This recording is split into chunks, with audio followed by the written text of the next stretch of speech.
Ito yung pinaugat natin sa buhangin. Ayan o. Grapes. Sa buhangin ko lang yan pinaugat. Pero ayan o. Ganda. Daming niyang ugat.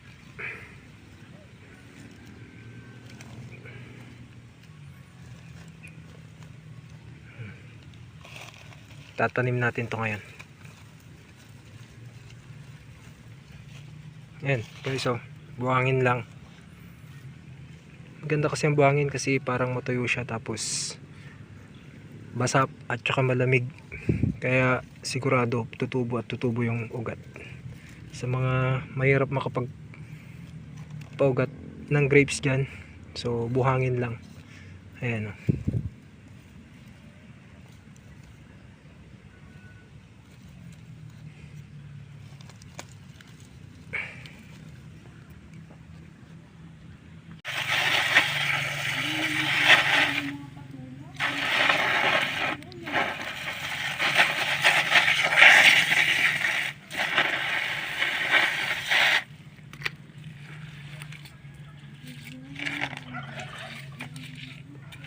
Buhangin. Ayan, dyan ako nagpatubo sa buhangin. Oops. Kulang pa.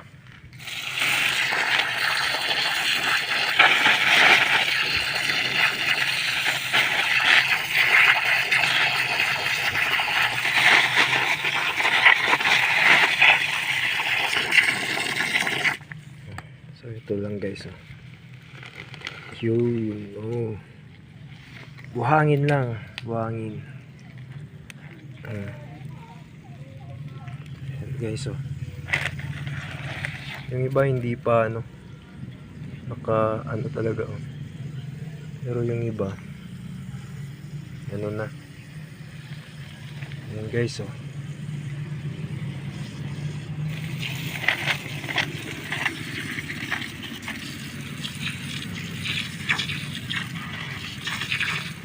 Ito medyo nahirapan, kahit malaki, pero pa rin to, tutubo pa rin kasi ayan.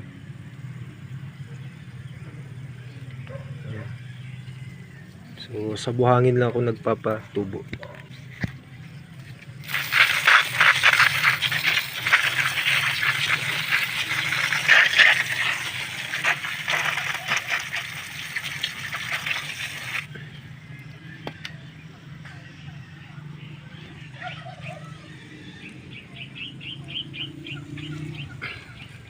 Ayan,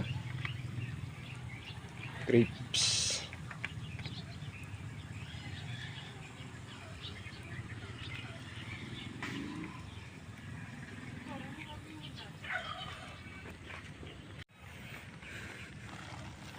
So ito yung red cardinal naman, pinaugat natin.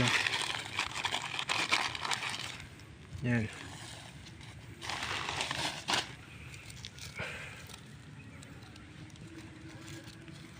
Dami na ring ugat.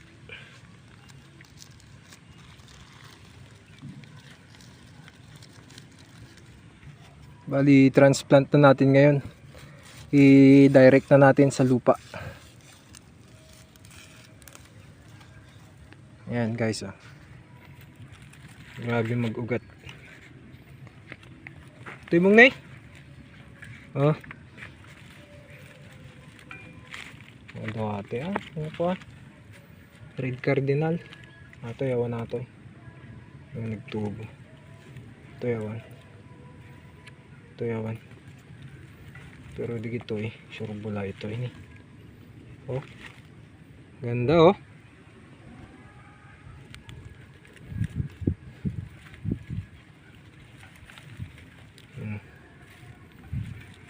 Lipasin tatan, mong. Atoy. Tapay naman ka madamdama. Ha? Way na hormone growth yung anaa. So itong anaa mga lang to. 300 plus lang to. Malaki na to. 1 liter mahigit. 1 liter na to. So mas maganda ganyan bilhin. mabilis magpatubo ng ugat ng grapes yan. So ito yung mga pinatubo natin. Ayan o. So ayan, grapes cuttings yan. Ayan o. Ayan. Tignan nyo to guys, meron na to. Ayan.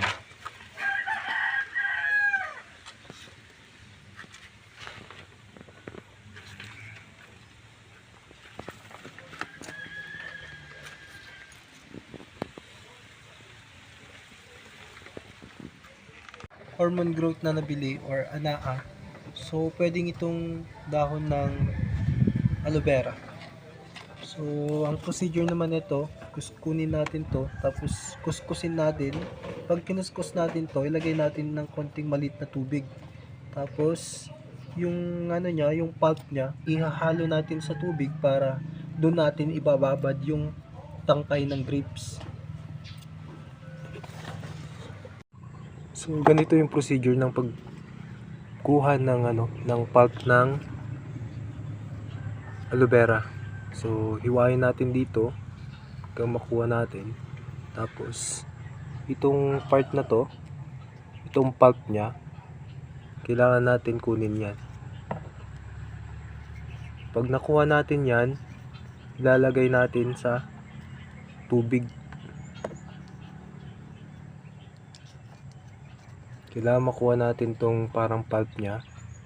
Tapos yung katas ng aloe vera ito, ihalo natin sa tubig. Yan. So ito, ihalo natin yan.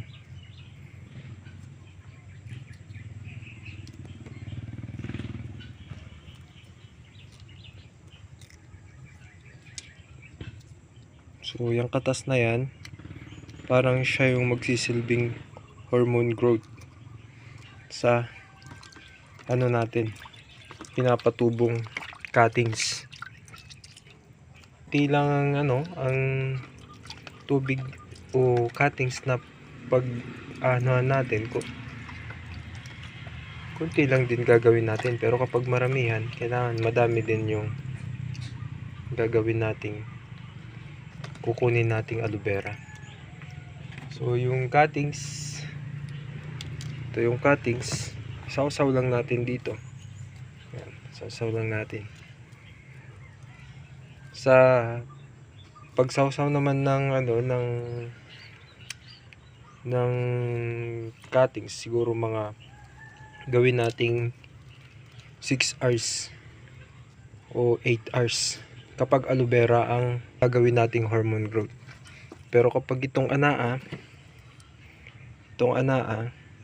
dapat mga 30 minutes to 20 minutes lang ang pagbabara natin ng cuttings, kasi may tendency siya na mabulok pag matagal, kasi ito may acid, itong anaa na hormone growth.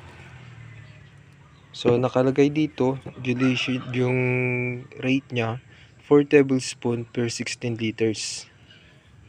Yan. Ang nakalagay dito sa solution before planting, 15 to 30 minutes na nakababad. Yan. So pag wala tayong anaa, itong choice natin na aloe vera. So ayan, dito ko lang siya binabad noon. Isa rin to sa paraan ng pagpapadami ng cuttings ay yung pag ng markot sa mga cuttings natin. So ayan.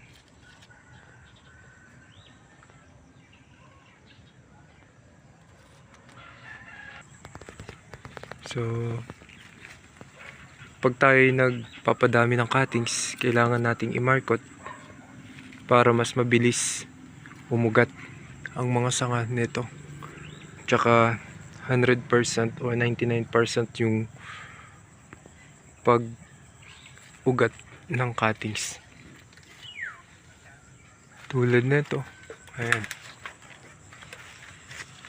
Ayan o. Buhay na buhay yung ugat ng mga minarkot natin. Ayan o.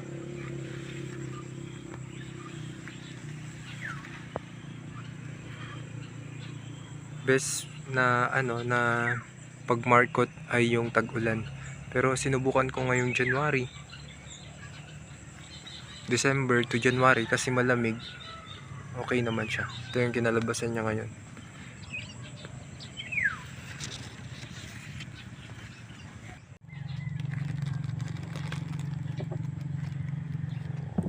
Bago natin itanim, kailangan tanggalin natin tong plastic. Ayan.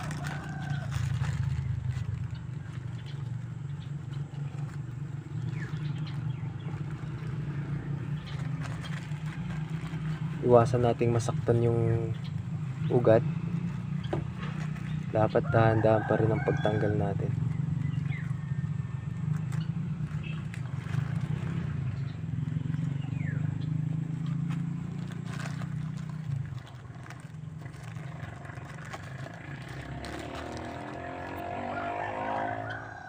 So after natin matanggal yung plastic, kailangan ibabad muna natin sa may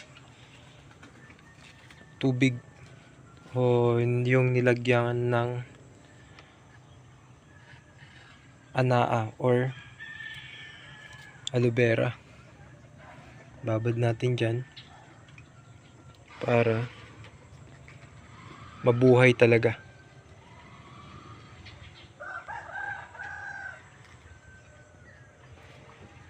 Saka natin ita-transplant ngayon.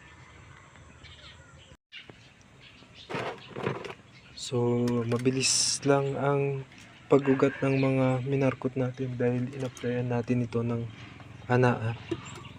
So, kinating ko to. Tapos, dati, kinating ko. Kapag i-markot nyo dito, pahidan nyo ng anaa dito sa sa natanggalan ng markot.